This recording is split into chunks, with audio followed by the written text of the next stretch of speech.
ივანიშვილის გომელაური შინაგან საქმეთა მინისტრის პოსტოვებს ძალადობისა და წამების მთავარ სიმბოლოდ ქცეული უწყების პირველი პირი შეერთებული შტატების მიერ მაგნიცკის სიაში შეყვანილი და ევროპული სახელმწიფოების მიერ სანქცირებული გომელაური საზოგადოებას დღეს წერილობით დაემშვიდობა. ირაკლი ღარიბაშვილის, გრიგოლ ლილუაშვილის, თორნიკე რიჟვაძისა და სხვა უკვე სახლში წასული ყოფილი მაღალჩინოსნების კვალდაკვალ გომელაურიც ამბობს, რომ ახლა თურმე სახლში წასვლისა და სიმშვიდეში ცხოვრებისთვის საუკეთესო დროა. გომელაური წერილის შემდეგ საჯაროდ აღარც კი გამოჩენილა, მათ შორის არც ირაკლი კობახიძის გვერდით, როცა ეგრეთ წოდებულმა პრემიერმა გომელაურის შემცვლელი წარადგინა. რას ამბობენ დარბევების მთავარი შემოქმედის წასვლაზე ივანიშვილის თანაგუნდელები და ოპონენტები, თამარ დემეტრაშვილი განაგრძობს თემაზე საუბარს. ქართული ოცნების წევრების მესიჯ ბოქსი ვახტანგ გომელაურის გადადგომასთან დაკავშირებით ერთნაირია. არაფერი განსაკუთრებული არ მომხდარა. ყველა მათგანი საუბრობს იმაზე, რომ გომელაური უწყებაში 10 წელი მუშაობდა და მუდმივად ხომარ იქნებოდაო. პატრიოტი ქართველი საქმის პროფესიონალი ქებას არიშურებენ ყოფილი მინისტრის მიმართ, თუმცა აღარაფერს ამბობენ ახალ კანდიდატზე. ასევე უარყოფენ, რომ გომელაურის წასვლის მიზეზი შესაძლოა გიორგი ბაჩიაშვილის თავის დროზე ქვეყნიდან გაპარვა ყოფილიყო. ერთ-ერთი წარმატებული მინისტრი იყო ვახტანგ გომელაური, რომელმაც უშუალოდ მისი ჩართულობით, მისი ხელმძღვანელობით რამდენიმე სახელმწიფო გადატრიალების და დამხობის სცენარი აარიდა ქვეყანას თავს. დავიკითხეთ მისი დამოკიდებულება, მე მინდა მადლობა გადაუხადო მრავალწლიანი ქვეყნის რეესწავლის სამსახურით, რაც შეეხება ბაჩიაშვილის თავის დროზე გაპარვას ქვეყნიდან, თითქოს ამის გამო ვიღაცა გადადგა, ახლა დაიჭირეს, ახლა დაჭერის გამო ვიღაცა გადადგა, ეს რა თქმა უნდა ასე არ არის. ბაჩიაშვილი აგორია ახლა ასეთ ფიგურა იყოს მაგის გაპარვის გამო ან მისი ხელახლა დაჭერის გამო ვინმე დავნიშნულთან თანამდებობიდან გავათავისუფლოთ. არის ძალიან წარმატებული მინისტრი, ძალიან ეროვნული ადამიანი და 12 წელი ემსახურა გუნდს და ჩვეულებრივ მოვლენა მუდამ ადამიანი ერთ ადგილზე ხარ იქნება. მადლობა ბატონ ვახტანგ გომელაურს იმ გაწეული მუშაობისათვის, იმ გუნდურობისათვის, რომელსაც იგი ახორციელებდა ამ 12 წლის განმავლობაში. გომელაური არის ქვეყნის ძალიან დიდი პატრიოტი და მისი მსახურების პერიოდში საქართველომ ძალიან ბევრ მნიშვნელოვან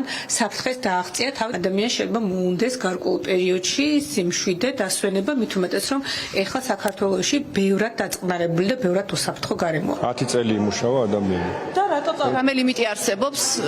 ეს იმას ნიშნავს, რომ წავიდეს თუ პროფესიონალია, ხომ ამბობდით რომ ზე პროფესიონალია. ხელით არავინ არ უნდა იყოს. რატომ უნდა წასულიყო, რა გქონდა დასაკარგი? მაგნიცკის სიაშიც კი იყო შეყვანილი. ფერი გომელაურზე საქმელი? მე განცხადება წავიკითხე, ხოს განცხადება წაიკითხეთ? მე რო წაიკითხეთ რა გამოიტანეთ. რა წერია იქ განცხადება წავიკითხე. შეფასებები კეთდება ოპოზიციაშიც. ივანიშვილმა ერთი სათამაშო მეორეთი ჩაანაცვლა, ასე ფიქრობენ რეჟიმის ოპონენტები და დასძენენ, რომ როგორიც არ უნდა იყოს შიდა პარტიული თამაშები და დინებები საბოლოო გადაწყვეტილებას იღებს ოლიგარქი. ახალი მინისტრის ბიოგრაფიაში კი კარგად ამოიკითხეს ის პერიოდი, რომელსაც ქართული ოცნება ასე გამალებით ებრძვის. ლილუაშვილის შემდეგ ახლა უკვე მისი ერთი კარგი ყმა, რომელიც რომ გააგდოს სხვათა შორის ნეტა თუ კითხა სად მიდის გომელაური, წასასვლელიც აღარ და აქვს მაგნიცკის სიაშია, ტერორისტების და მკვლელების სიაში ყავს შეყვანილი ამერიკის შეერთებულ შტატებს. თუმცა ბიძინა ივანიშვილს ეს არ აინტერესებს და მოისროლა მინისტრი, რომელიც დაინიშნა. აგი ბიძია ნაციონალი ყოფილა ფაქტობრივად, თუ ჩახედავთ მის სიას, მიხვდები და შესაბამისად მისი ლობისტიც ამ შემთხვევაში არის მამუკა მდინარაძე. სხვადასხვა დაჯგუფებების შორის, როგორც ჩანს, არის სხვადასხვა წინააღმდეგობები, არის განსხვავებული აზრები, რაღაც ბრძოლებში არიან და აი ეს არის ეს ყველაფერი ამის გამოძახილია. რეალურად არანაირი მნიშვნელობა არ აქვს ვინ იქნება მინისტრი, რადგან საბოლოო გადაწყვეტილებას ღებულობს ერთი ადამიანი ჩვენს ქვეყანაში.